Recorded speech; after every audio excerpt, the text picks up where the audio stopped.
Hello everyone, welcome to ATP star learning platform. भाई स्वागत है आप लोगों का। मैं Girnar Goyal and I have graduated from IIT Guwahati. तो भाई देखते हैं हमारी कॉमन मिस्टेक्स और फ्रीक्वेंटली आस्क्ड क्वेश्चंस वाली जो सीरीज है उसका अगला वीडियो। ये वीडियो केटर करेगा सर्कुलर मोशन और वर्क पावर और एनर्जी वाला जो पार्ट है वो। ओके, उसमें कौन कौन सी गलतियां हैं जो आप फ्रीक्वेंटली करते हैं और कौन कौन से क्वेश्चंस हैं जो जेई मेंस और नीट और जेई एडवांस फ्रीक्वेंटली टैप करता है अपने क्वेश्चन पेपर्स में। ऑलराइट, तो इसके पिछले वीडियोस में आप देख चुके हो इलेक्ट्रोस्टैटिक्स, काइनेमैटिक्स, एनएलएम। तो आगे बढ़ते आने वाले वीडियोस में हम बाकी मैकेनिक्स और जो बचे हुए टॉपिक्स हैं उनकी कॉमन मिस्टेक्स इन एफएक्यूज देखेंगे। ऑलराइट, सो टाइम वेस्ट ना करते हुए फटाफट देखते हैं कि आप कहां कहां पूरे पेपर में इन दो टॉपिक्स में कटवाते हैं। ऑलराइट, तो सबसे पहले भाई ये आपकी ब्रेल है भाई, this is holy grail of what, of mechanics. Classical mechanics वाला जो पार्ट है जो लगभग 15 से 22% आपके पेपर कंस्टिट्यूट करता है, उसका ये ऑर्डर रहता है। और सिर्फ ऑर्डर इंपॉर्टेंट नहीं है, इस हर एक टॉपिक की फील जरूरी है। राइट, कि हर एक टॉपिक का उद्देश्य क्या है, क्या इंटेंशन से ये टॉपिक को इसी ऑर्डर में या इसी तरीके से कॉन्सेप्ट्स को बताया जाता है। राइट, अगेन मैं आपको रिमाइंड करना चाहता हूं, काइनेमैटिक्स में आप मोशन की बात करते हैं कि भाई मोशन हो रहा है, समझ आया, पर मोशन कैसे हो रहा है, how the motion is happening, that is what you focus in kinematics, and why the motion is happening, that is what you focus in NLM. right, उसके बाद ये जो दो टॉपिक्स हैं which is elephant in the room for this video, तो इन दोनों topics में हम देखते हैं कि भाई मोशन हमेशा सीधा 60 एक लाइन में ही नहीं होता, कर्व मोशन भी होता है। राइट, सर्कुलर मोशन भी होता है, मोशन किसी रैंडम पाथ पे भी हो सकता है। राइट, तो अगर ऐसा होगा तो हम उस तरह के मोशन को कैसे डील करेंगे, कैसे वेलोसिटीज लिखेंगे, कैसे एक्सेलरेशन लिखेंगे, कैसे फोर्सेस एक्ट करेंगे, तो वो हम इस दो टॉपिक्स में ध्यान देते हैं। और बचे हुए जो टॉपिक्स हैं ये हम आने वाले वीडियोस में और बात करेंगे। ऑलराइट, तो सबसे पहले बात कर लेते हैं सर्कुलर मोशन की। तो सर्कुलर मोशन में तीन बड़े बड़े कैटेगरीज हैं। सबसे पहले आप काइनेमैटिक्स से शुरुआत करते हैं। भाई ऑर्डर वही रहने वाला है। राइट, आपने पहले रेक्टिलिनियर मोशन की काइनेमैटिक्स पढ़ी, फिर रेक्टिलिनियर मोशन की डायनेमिक्स पढ़ी। अब आप सर्कुलर मोशन जा रहे हैं तो आप थोड़ा और जनरलाइज कर रहे हैं। आप सिर्फ अब सीधा सीधा नहीं चल रहे हैं, अब आप थोड़ा टेढ़ा टेढ़ा भी चलेंगे, हिल डुल के भी चलेंगे। राइट, कर्व्ड पाथ पे भी चलने लगेंगे। तो उसकी काइनेमैटिक्स समझना जरूरी है। और एक बार हमें काइनेमैटिक्स समझ आ जाएगी तो हम उसकी डायनेमिक्स पे बात करते हैं कि वो कैसे हो रहा है और क्यों हो रहा है। करेक्ट, तो काइनेमैटिक्स में कहां कहां आप कॉमन मिस्टेक्स करते हैं और कहां कहां क्वेश्चंस फ्रीक्वेंटली पूछे जाते हैं वो ध्यान देना। भाई सेंट्रीपिटल और टेंजेंशियल का अर्थ, राइट, लेट से आप इस पाथ पे चल रहे हैं, राइट, इस पाथ पे चल रहे हैं, तो इस चीज को पल्ले बांध लो कि पाथ उस पे अगर वो कर्वीलिनियर पाथ है, वो कोई कर्व है, तो उसकी टेंजेंट के अलोंग वेलोसिटी रहेगी। राइट, वेलोसिटी और किसी डायरेक्शन के अलोंग नहीं हो सकती, और उसका एक्सेलरेशन किसी भी डायरेक्शन में हो सकता है, पर it is really convenient to take components of acceleration such that एक कंपोनेंट ऑफ एक्सेलरेशन टेंजेंशियल हो यानी कि वेलोसिटी की डायरेक्शन में हो, और एक कंपोनेंट ऑफ एक्सेलरेशन नॉर्मल हो यानी कि वेलोसिटी से परपेंडिकुलर। राइट, तो मैक्सिमम 99% ऑफ द केसेस में आप एक्सेलरेशन के कंपोनेंट्स लेते हैं, टेंजेंशियल और नॉर्मल। तो इसमें गलतियां ना करें। कई लोग यहां पे हक देते हैं कि सर मैंने सेंट्रीपिटल तो लिया ही नहीं, मैंने टेंजेंशियल तो लिया ही नहीं, मैं भूल गया। राइट, और then again the similar thing comes vector. भाई ये वेक्टर को इज्जत देना बहुत जरूरी है। अगर आपने एक्सेलरेशन को नॉर्मल और टेंजेंशियल में तोड़ा है तो आपकी ये नैतिक जिम्मेदारी बनती है कि आप टोटल एक्सेलरेशन को इसी तरीके से करें, vector sum of tangential and normal acceleration. Correct, तो इस तरीके से आप यहां पे बात करते हैं। देन इसमें हम पोलर कोऑर्डिनेट्स भी लेते हैं। जब हम डिराइव करते हैं, राइट, तो हम पोलर कोऑर्डिनेट्स की बात करते हैं। हम बोलते हैं चलो r डिस्टेंस पर थीटा एंगल पर एक पार्टिकल है जो v वेलोसिटी से सर्कुलर मोशन कर रहा है, तो हम इसकी वेलोसिटी का फंक्शन लिखते हैं r ओमेगा टेंजेंशियल कैप, और इसको हम i कैप j कैप के फॉर्म में भी लिख लेते हैं। और फिर जब आप एक्सेलरेशन लिखते हैं तो एक आपका आता है v square by r radial cap negative, और फिर एक आपका आता है r alpha tangential cap. Correct, तो इसको हम बोलते हैं क्या, रेडियल एक्सेलरेशन या नॉर्मल एक्सेलरेशन। इसको हम क्या बोलते हैं, टेंजेंशियल एक्सेलरेशन। करेक्ट। देन सबसे बड़ी, सबसे फ्रीक्वेंटली डन मिस्टेक, मैं बड़ा बड़ा लिख देता हूं, ध्यान रखना, net acceleration vector is the rate of change of net velocity vector, ठीक है, और tangential acceleration is the rate of change of speed. भाई ये 99% लोग गलत करते हैं, इसका फर्क समझो। ये आपका नेट एक्सेलरेशन वेक्टर है, नेट, जो नेट वेलोसिटी के चेंज को चेंज का रेट रिप्रेजेंट कर रहा है। और टेंजेंशियल एक्सेलरेशन क्या करता है? टेंजेंशियल एक्सेलरेशन जिम्मेदारी लेता है वेलोसिटी के बढ़ने या कम होने की। अगर आपके सर्कुलर मोशन में या कर्वीलिनियर मोशन में वेलोसिटी या स्पीड बढ़ रही है, स्पीड अगर बढ़ रही है तो टेंजेंशियल एक्सेलरेशन उसी की डायरेक्शन में होगा, और स्पीड अगर कम हो रही है तो टेंजेंशियल एक्सेलरेशन ऑपोजिट डायरेक्शन में होगा। तो this is what? This is speed, rate of change of speed. Speed जिस रेट से चेंज करेगी उसे आप टेंजेंशियल एक्सेलरेशन डिफाइन करते हैं। और ये गलती आपको 4 नंबर की जगह 1 नंबर नेगेटिव में काट के लेके जाते, राइट? तो आज पल्ले बांध लो, ये गलती फिर से नहीं करनी। And that is why I have यहां पे मैंने हाईलाइट किया है, respect definitions. These are definitions, इनकी इज्जत दो, इनकी इज्जत मत लूटो, भाई फिजिक्स है ये, ऑलराइट? तो रिस्पेक्ट डेफिनेशंस। उसके बाद मैं बात करूंगा डायनेमिक्स ऑफ सर्कुलर मोशन की। तो डायनेमिक्स में अगेन जैसा कि मैंने बताया, यहां पे हम फिर क्यों में कि क्यों हो रहा है motion, how the motion is happening, भाई कैसे हो रहा है, correct, and why the motion is happening, correct. यहां पे हम सिर्फ हाउ पे फोकस करते हैं कि कैसे हो रहा है मोशन। डायनेमिक्स में हम हाउ एंड व्हाई दोनों पे फोकस करते हैं कि क्यों हो रहा है मोशन। तो मोशन होने का कारण एक्सेलरेशन, टेंजेंशियल और रेडियल होने का कारण फोर्सेस होते हैं। तो आपका आता है सेंट्रीपिटल फोर्स का गेम, राइट? कि सेंट्रीपिटल फोर्स कोई ना कोई फोर्स होता है जो उस सर्कल के या उस इंस्टेंटेनियस सर्कल के सेंटर पे एक्ट कर रहा होता है। वो फोर्स आपका नॉर्मल एक्सेलरेशन प्रोवाइड करेगा। भाई सेकेंड लॉ, भाई श्री 1008 न्यूटन भाई साहब क्या बोल के गए कि भाई every cause has its effect, right? अगर रेडियल फोर्स है तो एक रेडियल एक्सेलरेशन आएगा, टेंजेंशियल फोर्स है तो एक टेंजेंशियल एक्सेलरेशन आएगा। तो जिस टेंजेंशियल एक्सेलरेशन की आप बात कर रहे हो वो क्यों होगा? कि जरूर कोई ना कोई टेंजेंशियल फोर्स होगा। और रेडियल एक्सेलरेशन की बात करें तो जरूर कोई ना कोई रेडियल फोर्स होगा, राइट? तो सेंट्रीपिटल फोर्स को बहुत ही इंपॉर्टेंट तरीके से डील करें, this is one of the most important part. Then plane of circular motion, भाई ये इंपॉर्टेंट चीज है। कई बार सवाल में सर्कुलर मोशन का प्लेन हॉरिजॉन्टल होता है, कई बार वर्टिकल होता है, कई बार स्लैंट होता है। आप अगर प्लेन ध्यान नहीं देंगे तो ग्रेविटी किस डायरेक्शन में है आप ये इमेजिन नहीं कर पाएंगे। तो क्वेश्चन शुरू करने से पहले, सॉल्व करना शुरू करने से पहले आप सर्कुलर मोशन किस प्लेन में हो रहा है वो इमेजिन करें, वो फिगर आउट करें। तभी आप एक बार प्लेन आइडेंटिफाई कर लेंगे, तभी आप कॉल ले पाएंगे कि भाई रेडियल डायरेक्शन कौन सी है और टेंजेंशियल डायरेक्शन कौन सी है, ऑलराइट? देन बात आती है बैंकिंग ऑफ रोड्स की।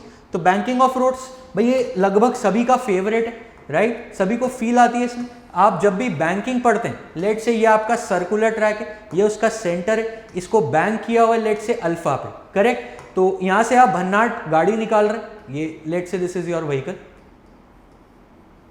ठीक है, सस्ती सी गाड़ी, कोई दिक्कत नहीं, लोड मत लो, दिस इज योर व्हीकल। और ये इस तरीके से बैंक रोड पे जा रही है। तो फ्री बॉडी डायग्राम में गलतियां ना करें, ग्रेविटी अभी भी वर्टिकली डाउनवर्ड ही रहेगी। भाई अर्थ ने अपनी एक टांग ऊपर नहीं कर ली है इस रोड के बैंक होने से, अर्थ अभी भी सेंटर की तरफ ही पुल कर रही है। तो mg को इधर या इधर मत दिखा दिया करो, mg अभी भी वर्टिकली डाउनवर्ड ही रहेगा।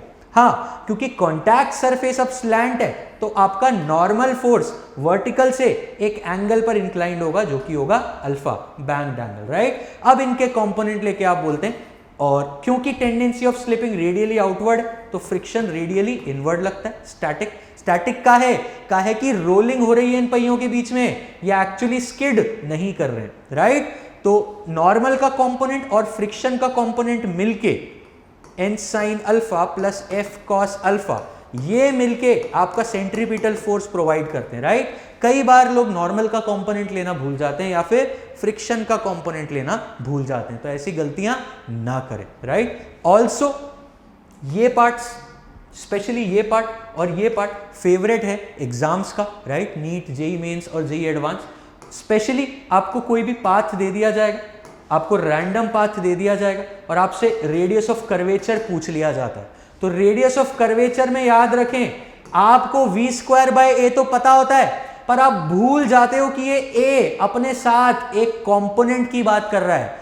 भाई radius of curvature is not equal to v²/a, radius of curvature is equal to v² acceleration का परपेंडिकुलर कंपोनेंट, करेक्ट। तो आप कोई भी रैंडम पाथ है तो भी आप एक इंस्टेंटेनियस सर्कल डिफाइन कर सकते हो। वेलोसिटी मान लो इस डायरेक्शन में और आपका एक्सेलरेशन मान लो इस डायरेक्शन में, करेक्ट, थीटा एंगल पर। तो आप एक्सेलरेशन के कंपोनेंट कर सकते हो, एक कंपोनेंट परपेंडिकुलर, एक कंपोनेंट पैरेलल। तो आपको ये कंपोनेंट चाहिए अगर आप इस सर्कल का रेडियस बताना चाहते हैं, इस इंस्टेंटेनियस सर्कल का रेडियस, तो that is speed square upon A perpendicular, not a total. A total मत लेना, आई रिपीट, ए टोटल मत लेना, सपने में आके डराऊंगा, ठीक है। तो आज के बाद ये सेंट्रीपिटल एक्सेलरेशन या परपेंडिकुलर कंपोनेंट में गलती ना होनी चाहिए।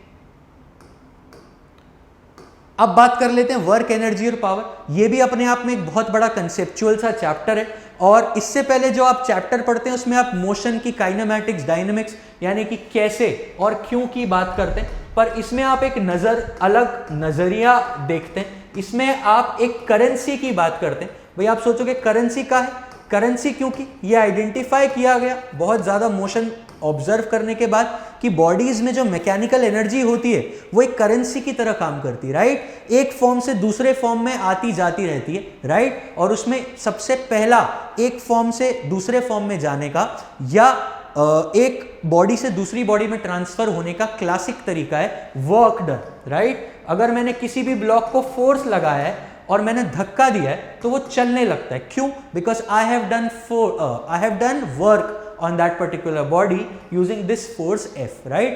तो वर्क डन के कैलकुलेशंस में सबसे इंपॉर्टेंट और कंसेप्चुअल पार्ट्स हैं, स्पेशली जब आपका फोर्स वेरिएबल हो। तो प्रॉब्लम क्या होती है, आप लोगों की 9th 10th से गंदी आदत पड़ी हुई होती है। आप वर्क डन को बोलते हैं सर F.S, अरे भाड़ में गया F.S। वर्क डन की डेफिनेशन F.S नहीं है, वर्क डन की डेफिनेशन इंटीग्रल F.ds है। बड़े हो जाओ, this is the exact definition of work done. हाँ, अब अगर आप बोल दो क्वेश्चन की कोई क्लू से आपको पता चल जाए कि फोर्स वेक्टर जो है वो कांस्टेंट है, तब आप बोल सकते हो कि सर ये F इंटीग्रल ds, राइट।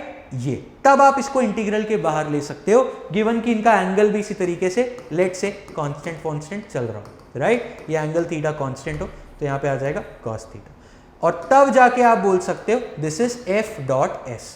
तो F.S एक स्पेशल कंडीशन में वर्क डन का एक्सप्रेशन है जब आपका force acting on a body constant vector हो, ना वो मैग्नीट्यूड में चेंज कर रहा हो ना वो डायरेक्शन में चेंज कर रहा हो। अगर वो किसी भी एक चीज में चेंज करेगा तो आपको यही डेफिनेशन, जनरल डेफिनेशन फॉलो करनी पड़ेगी, करेक्ट। तो आई होप ये गलती आप नहीं करेंगे। देन भाई बरसों सदियों हो जाओगे, 60-70 के हो जाओगे, तब भी पोटेंशियल एनर्जी पे क्लैरिटी नहीं आएगी, राइट। मैंने देखा है ऐसे लोगों को।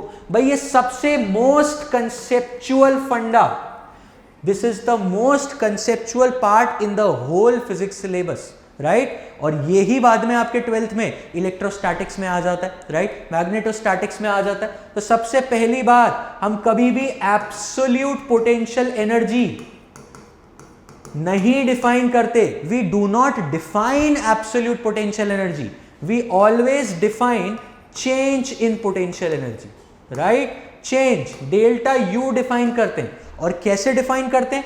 Negative of work done by conservative force, correct. Conservative force जितना भी वर्क करेंगे उसका नेगेटिव क्या होता है? Change in potential energy. हाँ, उसके बाद हम क्या करते हैं? हम रेफरेंस ले लेते हैं कि भाई फलाना जगह पे मैंने मान लिया कि पोटेंशियल एनर्जी 0 है, तो फिर ढिमकाना जगह पे आप बता पाते हो कि एब्सोल्यूट पोटेंशियल एनर्जी कितनी है, पर उसका मतलब कुछ नहीं है, वो अपने माथे पर लिखा के नहीं आया कि मेरी पोटेंशियल एनर्जी इतनी है।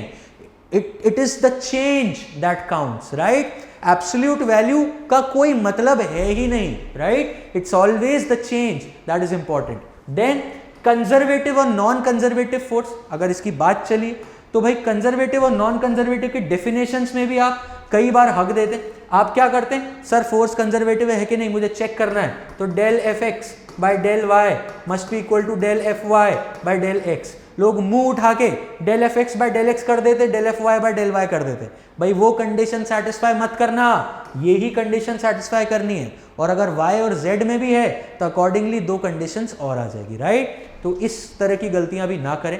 देन चेंज की बात करें, then path independent work done, right. तो क्योंकि कंजर्वेटिव फोर्सेस का जन्म ही इसलिए हुआ क्योंकि ऐसे केसेस में वर्क डन आपके रास्तों पे डिपेंड नहीं करता है, वो सिर्फ आपके फाइनल और इनिशियल पॉइंट्स पे डिपेंड करता है। इसीलिए हमने एक ऐसी प्रॉपर्टी बना दी, इजाद कर दी, कंसेप्चुअलाइज कर दी, जो सिर्फ इनिशियल और फाइनल पॉइंट पे अटैक करती, राइट। तो ये हमने कन्वीनियंस के लिए पोटेंशियल एनर्जी का कॉन्सेप्ट यहां पे डिफाइन किया। देन ब्रह्मास्त्र आ जाता है हमारे मैकेनिक्स का। भाई इसमें कोई अतिशोक्ति नहीं होगी, इसको मैं अगर ब्रह्मास्त्र बोल दूं, right. Work energy theorem is the Brahmastra of mechanics. कोई भी वर्क एनर्जी थ्योरम से रिलेटेड सवाल करने से पहले मैं ऊपर लिख देता हूं, W equal to delta K, work done by all the forces equal to change in kinetic energy, K final minus K initial, right. तो हो सकता है बॉडी पे सिस्टम पे कंजर्वेटिव फोर्स लग रहे हैं, नॉन कंजर्वेटिव फोर्स लग रहे हैं, वो किसके बराबर है, काइनेटिक एनर्जी के चेंज के बराबर है। कंजर्वेटिव फोर्स हमने अभी डिफाइन किया, minus delta U plus work done by non conservative equal to delta K. तो अगर सिस्टम पे कोई नॉन कंजर्वेटिव फोर्स नहीं है तो क्या आप देख पा रहे हो, change in kinetic plus potential energy zero. इसी को तो हम principle of conservation of mechanical energy बोलते हैं, राइट। और मान लो कि अगर सिस्टम पे नॉन कंजर्वेटिव फोर्सेस हैं, राइट, तो कोई दिक्कत नहीं, यहीं पे लिखा हुआ है, राइट। तो आपको दिख जाएगा work done by non conservative equal to change in mechanical energy, right. मतलब जो नॉन कंजर्वेटिव फोर्सेस हैं वो सिस्टम की मैकेनिकल एनर्जी को बढ़ाने या कम करने की क्षमता रखते हैं, जैसे कि फ्रिक्शन, राइट। भाई खावड़ा है फ्रिक्शन, खा जाता है फ्रिक्शन एनर्जी को, चलते चलते बॉडी रुक जाती है, पूरी मैकेनिकल एनर्जी खा जाता है, क्योंकि फ्रिक्शन एक नॉन कंजर्वेटिव फोर्स है। और नॉन कंजर्वेटिव मतलब it is also path dependent, कि आप कौन सा रास्ता ले रहे हैं, that is dependent on work done by non conservative force. तो इस चीज का भी ध्यान रखें। And one of the most important parts, I repeat, one of the most important parts in mechanics is this work energy theorem. ये आगे centre of mass में, रोटेशन में, आपके इलेक्ट्रोस्टैटिक्स में, इलेक्ट्रोडायनेमिक्स में, सब में एप्लीकेबल होगा, correct. It's a universal law. Then vertical circular motion. तो वर्टिकल सर्कुलर मोशन, वैसे इसकी काफी कॉशन दे दी जाती है पढ़ाते वक्त ही, आपको बता दिया जाता है कि अगर ये सेंटर या ग्रेविटी इस तरीके से लग रही है तो यहाँ मिनिमम कितनी वेलोसिटी दें कि ये सर्कल कंप्लीट कर दे।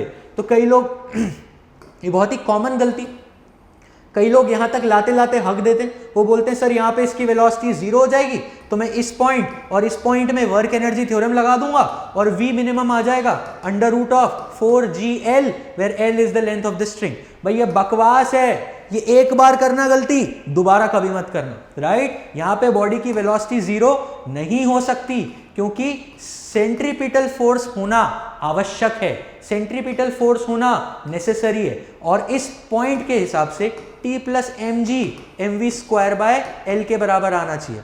तो अगर आप मिनिमम चाहते हैं तो आप टेंशन को जस्ट जीरो कर दें, तब भी आपको पता चलेगा कि जो आपकी वेलोसिटी है वो अंडर रूट GL के बराबर आएगी। तो याद रखना, वेलोसिटी जीरो टॉप पॉइंट पे नहीं होती अगर आप कर्व को, पूरे सर्कल को नेगोशिएट करना चाहते हैं। अगर आप कर देंगे तो टेंशन नेगेटिव आएगा। समझते हो टेंशन नेगेटिव आने का मतलब? शर्म आनी चाहिए, तकिए में सर देके रोने का मन करना चाहिए, टेंशन नेगेटिव आ गया। टेंशन नेगेटिव आने का मतलब है कि आपका धागा पुल नहीं कर रहा है, आपका धागा पुश कर रहा है। अरे शर्म करो, शर्म करो, धागे से पुश कैसे करवाओगे, राइट। तो इस चीज का ध्यान रखना। और V मिनिमम रूट 4gl नहीं √5gl आती है, right. Same applies for any other case. हाँ, अगर रिजिड रॉड है तो रिजिड रॉड में टेंशन नेगेटिव हो सकती है, रॉड पुल और पुश दोनों कर सकती है, उस केस में फिर ये √4gl करेक्ट आ जाता है। पर धागे की अगर बात करें तो धागे में √5gl आता है। Alright, then power. तो भाई पावर में मैं सिर्फ इतना कहूंगा कि आप उसकी डेफिनेशन पे ध्यान दे लो तो भी आप सातों सिद्धियां पालोगे, right. Power is simply the rate of doing work, किस रेट से वर्क किया जा रहा है, power is defined by that. उसके बाद F.V फलाना ढिमकाना वो सब इसी से डिराइव्ड है, राइट। तो आई होप आपको ये चीज क्लियर हुई।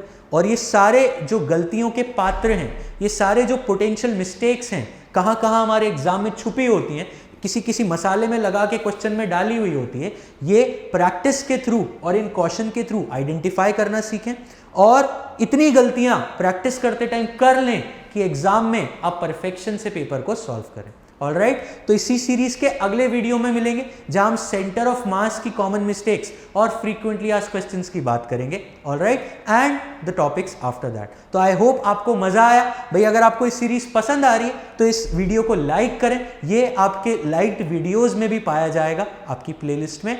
ऑल्सो ऐसे ही इंटरेस्टिंग वीडियोस शांतनु सर भी बना रहे हैं, और क्योंकि ये आप लोगों के लिए, कई लोगों के लिए रिवीजन का टाइम है, so these videos would come handy in these last few days आपके एग्जाम के। ऑलराइट, सो पढ़ते रहो, स्वस्थ रहो, मस्त रहो, चिल रहो। भाई लोड नहीं लेना है, राइट। जीवन में जो लेना है वो लो, पर लोड ना लो। Alright, all the best.